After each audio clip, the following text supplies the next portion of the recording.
So we're back from the St. Johns River, just another great trip with Mike Burchett. As always, make sure you hit that like button on the video, please share it, and please subscribe to the channel.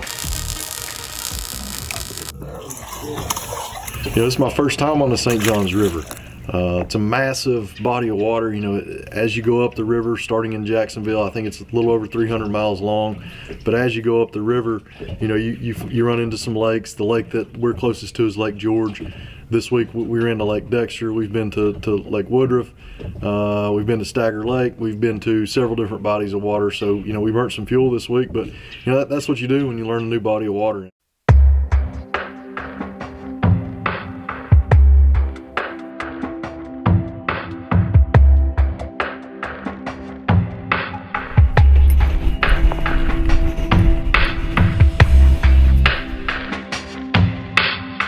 $784 things in my pockets. Batteries, SD cards, cameras.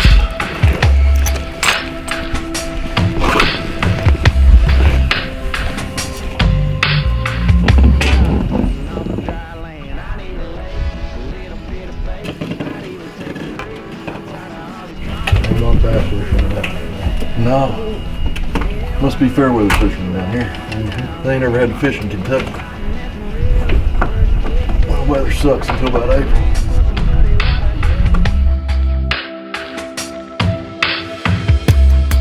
So we've been down here at the St. Johns this week. It's January. So it's about an 11-hour ride down to the St. Johns from eastern Kentucky. We stayed in a house in and around Georgetown on the river in the northern end of Lake George, out in the middle of nowhere. I'd never been, had no idea really what to expect. If you're from Kentucky, January in Florida is hard to beat. It's still a little cool in the mornings, but the afternoons you can sometimes have a 70-degree day.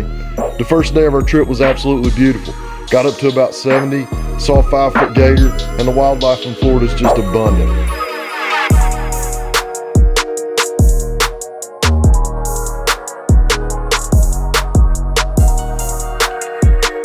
The St. Johns is definitely the place where boats go to die.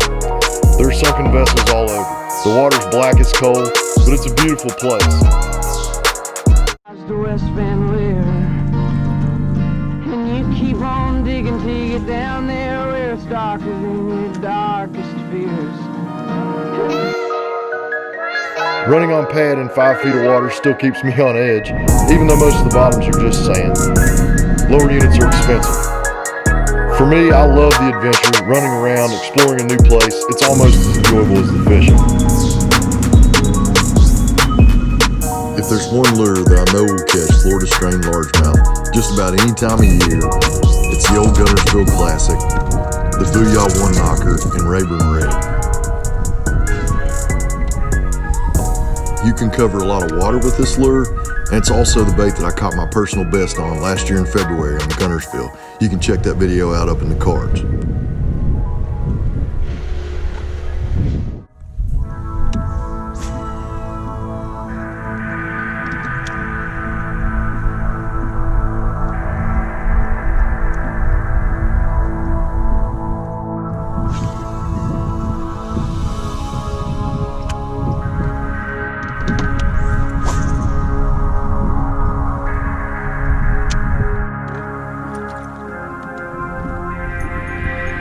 That's what you're gonna say.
dude.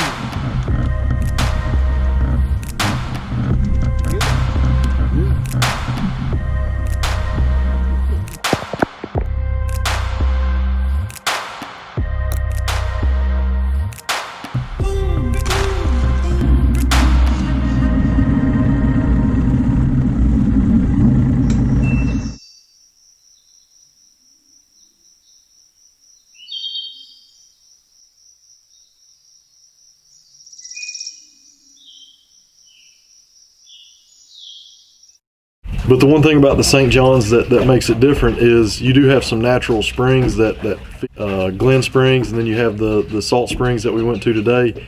And what's crazy is out here on the main body this morning, the water was mid 50s, low 50s. And when you go up to the springs, you know, those things are spilling millions of gallons into the lake every day. That water, number one, is clear. And that's where you'll find all the manatees this time of year because they can't tolerate anything less than 68 degrees. So when you go up those springs, you know, you'll have a lot of kayakers and different boaters that just come up to sightsee. And you know, that's one of the cool things about Florida is just the abundance of life. Seeing those manatees, I bet there were probably 50 of them in one spot on the eastern side of Lake George where those two springs come in.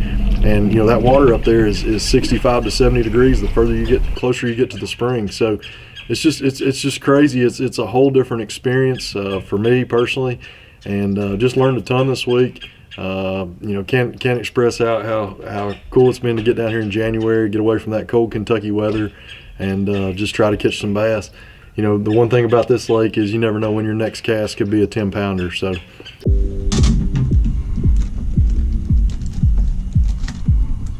Ready to go fishing, last day. It's been a great trip. You know, I've never been to the St. John's before in my life. I struggled to find some fish. You know, we're here in early January. It's pretty tough. I haven't seen a lot of bass boats, haven't seen a lot of people fishing. You know, we checked out the Silver Glen Springs area the other day. You know, that water, that spring constantly spills 72-degree water into the lake, and it's amazing how much warmer it is there. That's where we saw all the manatees. Today we're going to go check out Salt Springs, and the water's going to be warm there also. So you've already had some bass bed out with the last full moon, and so what we're after is those pre-spawners. You know, we're not bed fishermen by any means, but we love to catch pre-spawn bass. So, you know, today we're going to go swinging for some pre-spawners. We're going to throw some big baits, and that's what we're here for, is to catch one of those giants. You know, Mike caught a good fish yesterday, but we just haven't encountered one of those close to double-digit bass yet. But that's what we're going to go after today.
Hey, let's go, baby.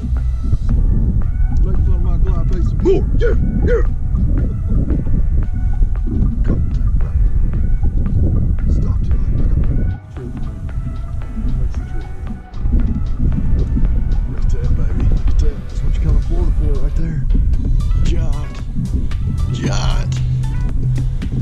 There we go, Mike.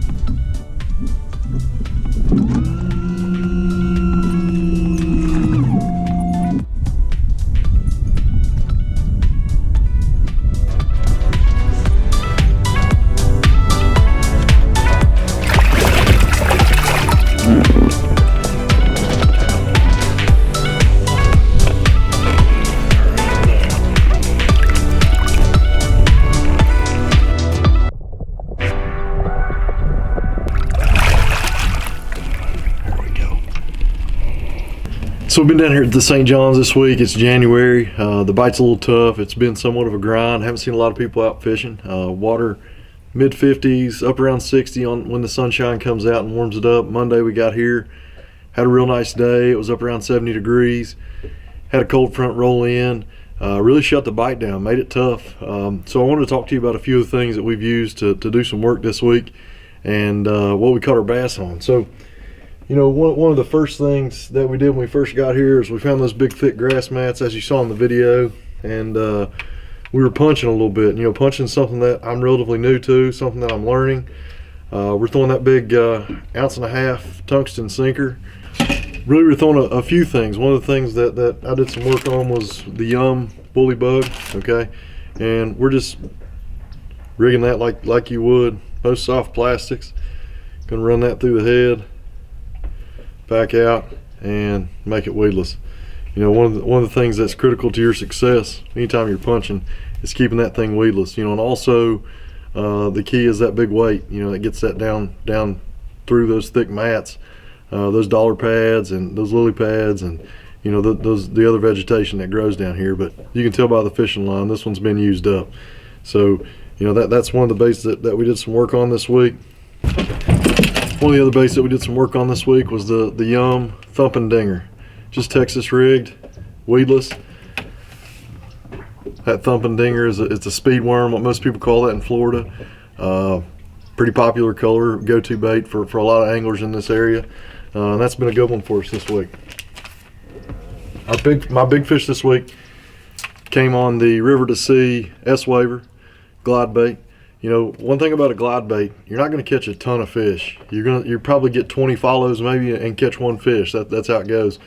Had some other bites early this morning, but like I said, the bite's been tough. But we were able to land that one big fish, that 5.5 pounder on that S-Waver. It's a great lure. You know, a glide bait's probably something my father would never throw. Just because, you know, he likes to catch numbers. So if you're a numbers guy, this is probably not the way to go for you. But you know, if you've watched any of my videos in the past, you know that I like to catch big fish. So I'll go all day and throw that one bait just to see, you know, what I can come up with. And that's what I did today. You know, it's the last day, and I really just decided I was going to grind it out and try to get one of those quality bites. You know, there's a lot of mullet in this lake, and you'll see those mullet come up out of the water. And you know, I'm a match the hatch guy, and you know, after looking at those fish and seeing the forage that was available, I just felt like this would get it done. I had it on my mind this morning. You know, when we first got out of bed, I told Mike that's what was going to get it done. So you know, that's what the big fish came off of. You know, pick a few of those up, try them out this spring, especially during the pre-spawn. You know, you just never know how big a bass you can catch on one of those. You know, as you can see, I'm a big fan of the Duckett Silverado rods. I love the Shimano Corrado DC. It's just a hard reel to beat. You know, you can set this thing up and I swear you can throw it across the lake. It's just amazing the cast distance that you can get out of this reel. I'm throwing 50-pound braid, okay? Not really biased towards any brand, but down here when you do hook up with that big fish, you know, you want to be able to drag it in the boat. And you know, there's just nothing like when you hook up on that braid, because you can just own those big fish and drag them right to the boat. If you've seen my other videos, you know, we had the 7 and the 8 pounder on the same day at Chick in the fall. You know, the one thing about this lake is you never know when your next cast could be a 10 pounder. So, you know, get down to the St. John's, check it out. Just an awesome place. Beautiful place to go fishing.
At Heritage Pharmacy, we believe in community. We believe that after this difficult time, we will come back stronger than ever. In the meantime, we are doing our part to support essential workers and offer our gratitude for their commitment to the service of our community. It is also our 1-year anniversary at Heritage Pharmacy, and to show our thanks, we are offering free hand sanitizer to all our customers while supplies last. The Appalachian College of Pharmacy has been gracious to provide us with this valuable resource during these trying times. If you're not a customer, you can become one today. Simply call 349-7733 and have your prescriptions transferred, or have your doctor send them to us. We look forward to having you as part of our family.